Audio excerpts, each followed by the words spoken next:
Good morning. It's Read Aloud Saturday, and it is the last Saturday before a holiday called Christmas that many of us celebrate.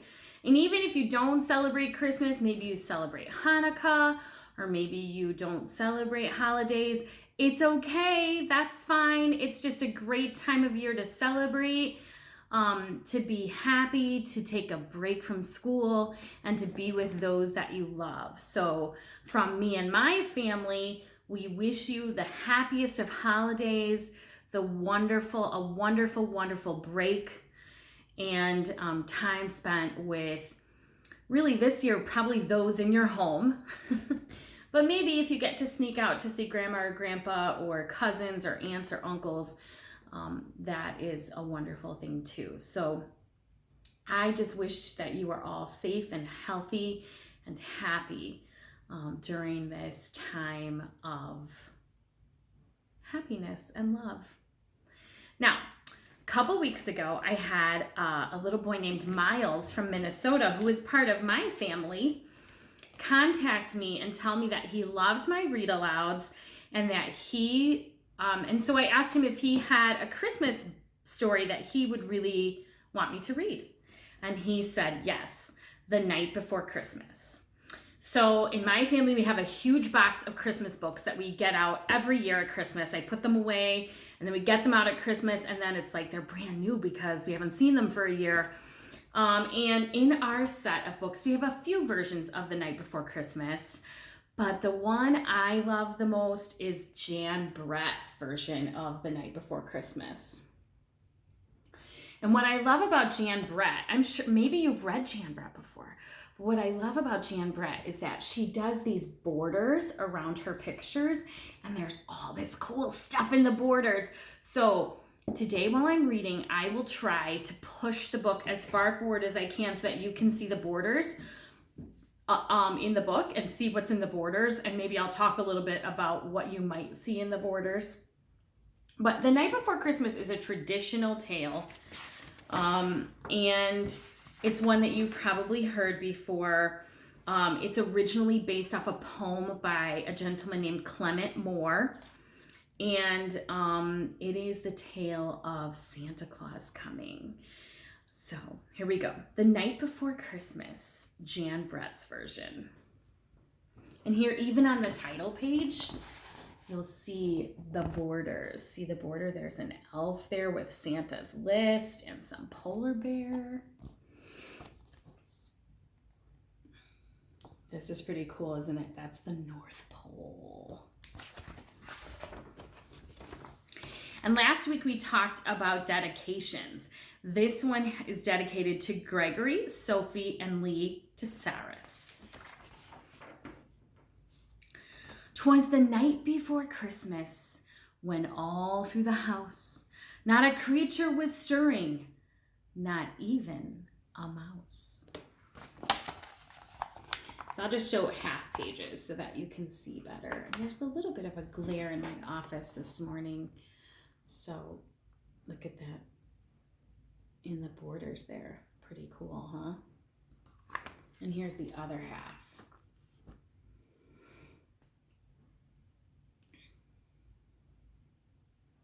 And there's the house.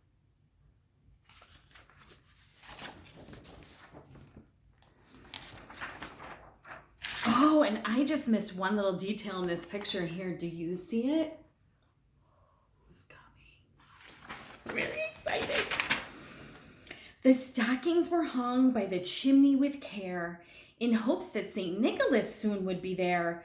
The children were nestled all snug in their beds, while visions of sugar plums danced in their heads. And Mom in her kerchief and I in my cap had just settled down for a long winter's nap. So here's the picture of the kiddos sleeping, and what are they dreaming of? Candy and cookies. Visions of sugar plums danced in their heads. There's the border. And if we flip it, this girl has a giant cat pillow in her bed. And did you notice that the boy was sleeping with his dog? What else do you notice about this book? Do the words do something? Let's listen to this one and see if you can figure it out. When out on the lawn there rose such a clatter, I sprang from my bed to see what was the matter. Away to the window I flew like a flash, tore open the shutters and threw up the sash. The moon on the breast of the new fallen snow gave a luster of midday to objects below, when what to my wondering eyes should appear but a miniature sleigh and 8 tiny reindeer, with a little old driver so lively and quick. I knew in a moment it must be Saint Nick. I think what I notice about the words is, oh look, there's a little pug, is that the words rhyme in this book. And if you don't know what rhyming is yet, you should ask Mom and Dad, and they can help you and they can show you other books that have rhyming words. Here's the reindeer.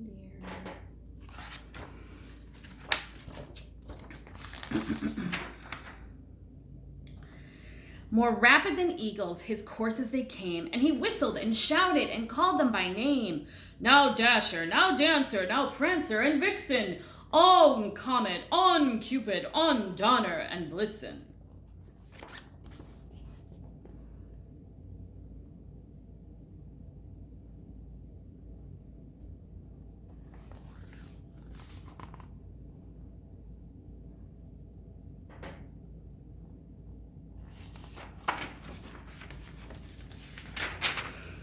To the top of the porch, to the top of the wall, now dash away, dash away, dash away all. As dry leaves that before the wild hurricane fly, when they meet with an obstacle mount to the sky, so up to the housetop the coursers they flew with a sleigh full of toys, and St. Nicholas too.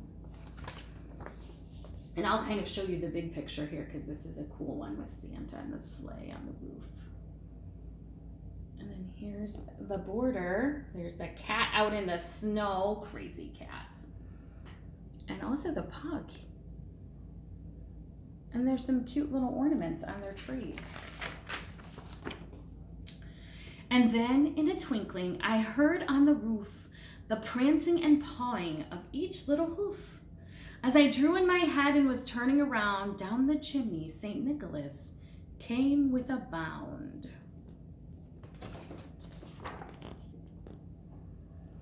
And Jan Brett sets her night before Christmas in Victorian times, so the homes have very intricate turrets and windows and porches, which is kind of fun.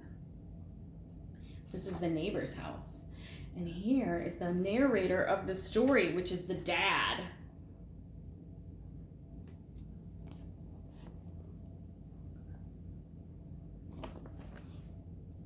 Whose legs are those coming down the chimney? Look at that.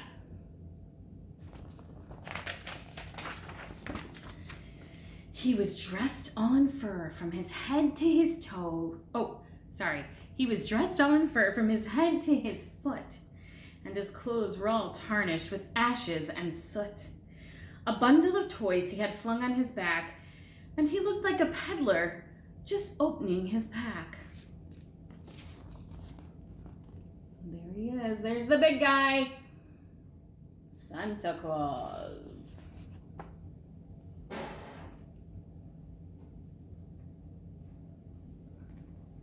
And here's the big picture. I know there's a little bit of a glare, sorry. It's very bright out this morning and it's snowing, so there's a little bit of a glare in my office. His eyes, how they twinkled. His dimples, how merry. His cheeks were like roses, his nose like a cherry. His droll little mouth was drawn up like a bow, and the beard on his chin was as white as the snow. And here are the cookies that they set out for Santa. As I back away, you'll see the reindeer again. And over here, there he is. There's Santa eating a cookie. Very, very cool illustrations. The stump of a pipe he held tight in his teeth, and the smoke it encircled his head like a wreath. He had a broad face and a round little belly that shook when he laughed like a bowl full of jelly. He was chubby and plump, a right jolly old elf, and I laughed when I saw him in spite of myself. A wink of his eye and a twist of his head soon gave me to know I had nothing to dread.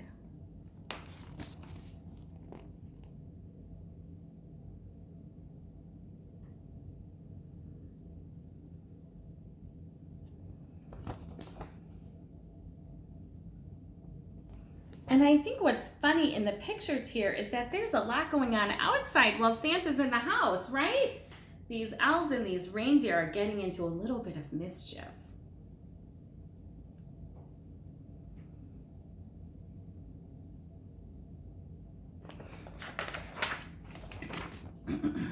He spoke not a word, but went straight to his work and filled all the stockings, then turned with a jerk. And here we can see what's going on outside while he's in there filling the stockings. And look, who's looking out the window at what's going on outside? It's Santa. And laying a finger aside of his nose and giving a nod, up the chimney he rose.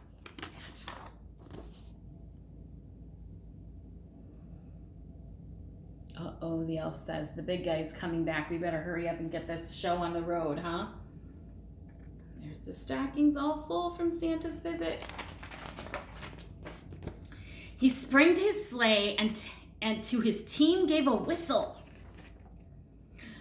Wow, look at this picture. It's so beautiful. Of Santa and his sleigh.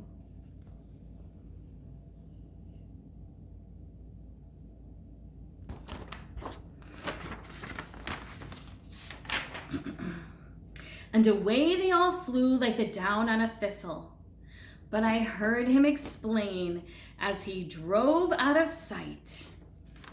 And look who's up watching now, the kiddos too. And I bet you might know the last line of this book. And if you do, because you've heard it before, you can read it with me. Are you ready? Merry Christmas to all, and to all a good night. So that is the end of Jan Brett's The Night Before Christmas. Now remember, Jan Brett did not write those words. Clement Moore wrote those words, and we have passed them down from generation to generation to generation, and many authors have done their own version of The Night Before Christmas. Jan Brett rewrote Clement's words and put these awesome illustrations with the fancy borders around it. And remember that Jan Brett's books, all of her books have the border. So if you want to go to the library and check out some Jan Brett books, you'll be able to explore her borders more. I hope that you all have a wonderful break. I will not be doing Read Aloud Saturday again until January. And then we will explore more books together. You can join my YouTube channel. You can follow my YouTube channel if you just look for Priscilla Dwyer. And then you can listen to all the Read Aloud Saturdays that I've done so far. Merry Christmas, happy holidays, and happy New Year from Target Tutoring Literacy. Bye.